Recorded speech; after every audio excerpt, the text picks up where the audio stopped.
As you probably know, Battle Royales are the most popular genre of games right now. We've got Fortnite, which has dominated the cultural ecosphere for the last, 2 years or however long it's been out. We've got Tetris 99, a surprising free release that just kind of dropped on the eShop one day that is incredibly fun as a Tetris Battle Royale. Nobody would have expected. And then a recent contender is Fall Guys, a platformer Battle Royale where you compete in a bunch of Mario Party-esque stages. But now, with how big Tetris 99 was as a success of a free Battle Royale game, and to celebrate Mario's 35th anniversary, we have Super Mario Bros. 35. Super Mario Bros. 35 is basically a version of the original Super Mario Bros. On the NES, but played against 35 other people. But how does this work as a Battle Royale? And can you transfer a game from 1985 and update it with multiple players and make it still fun in a major competition? Well, let's find out. So as for the gameplay, it's Mario. It's Super Mario. Everybody's played this game. It's Super Mario Bros. On the NES. It's one of the most famous video games of all time, especially one of the most famous Mario games of all time. You know the game. However, the new changes involve you going against 34 other players who you can target with 4 different modes to target. You can go random, attackers, that means they're targeting you as well, least time left, and then most coins. But why are you targeting? Well, when you kill enemies in your game, as you play through regular Super Mario Bros., it sends them to whoever you're targeting. It sends them to that player.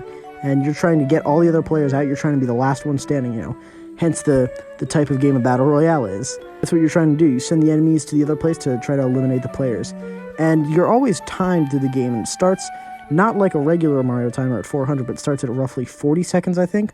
And it counts down. But if you kill enemies or if you get power-ups that you already have, like if you already have a Fire Flower and you get another Fire Flower, you get more time. And so you always want to be getting more time. And so while it does help you to try to take out the enemies by sending them over to different players, they also get a little bit more time when they jump on them. So as you go, you're trying to increase your time, you're trying to avoid all the new enemies that are being thrown at you, and let me just tell you, they can absolutely flood some stages. But when you need help, that's why you have the item roulette, a new feature that for 20 coins collected in-game, you can spin the item roulette and you can get a mushroom, you can get a star, you can get a fire flower, or you can get a POW, it's basically a screen nuke. It clears out all the enemies. As you play, you'll travel to different random levels. Sometimes it'll go, regular progression, world 1-1, 1-2, 1-3, 1-4. Sometimes it'll be a random progression, though, like 1-1 to 3-4 to 2-1 to, who knows what comes next. And it's fun having that variation and kind of having to quickly react to what you're doing and not just always being able to go, to rely on past memory and, exactly the order that it would play in. So now for the funness of the game. Obviously, it's fun. It's Mario. This game is a classic. It's been re-released a bunch. Everybody's played it. It's a very fun game. But the new features actually work relatively well in the game. It's crazy seeing, how many enemies can get put on screen, how many friggin' Goombas can get put on screen, especially because those guys just go dashing around the map all the time.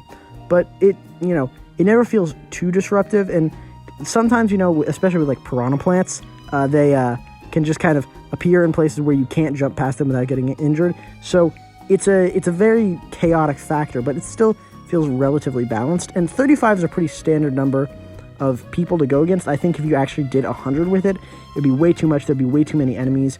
That would be too much, because you could theoretically get 99 people all targeted on one person at the very beginning of a match. And then that first Goomba in World 1-1, where you start, that sends 99 Goombas to that person instantly. That's a lot to deal with right out of the bat. So 35, it's a much lower number, and I do like how they kept Tetris 99's, strategy of basing the game with a number. So that's a great thing to do. Ties in with the 35th anniversary. It's perfect.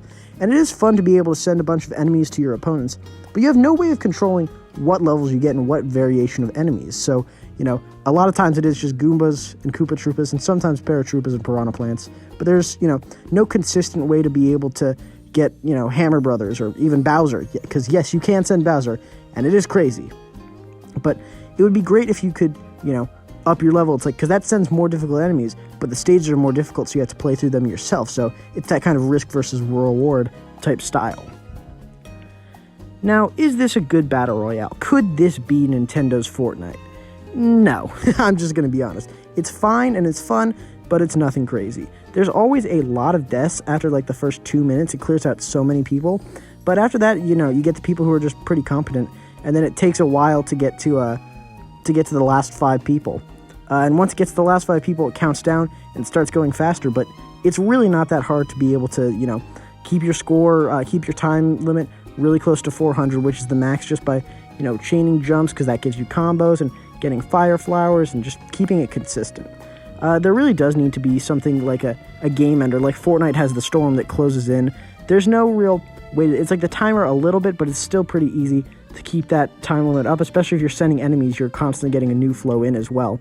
So there needs to be some, you know, some decisive thing. Maybe keep all, you know, once it's the last 5 people, you have to, all stages are in, you know, world 8 only, or world 6 and up only, you know, something like that to keep it moving. There's also an arbitrary level up system. I don't know what it does at all. You know, you don't really get much other than, you know, some icons to use, but it's whatever. And then you can start with a power up for coins. The coins don't matter overall. You can't buy anything with them. So it's just, you know, what power-ups you want, and you're never going to run out, trust me. And you can choose the level, but it's, you know, it's always just going to be 1-1. It's because it's the levels that you have already played through, which I do like that you have to play through the level first to be able to choose it. But then it gets a chance, but it's always going to be 1-1 because everybody, you know, all the people who don't want to do anything crazy at the start.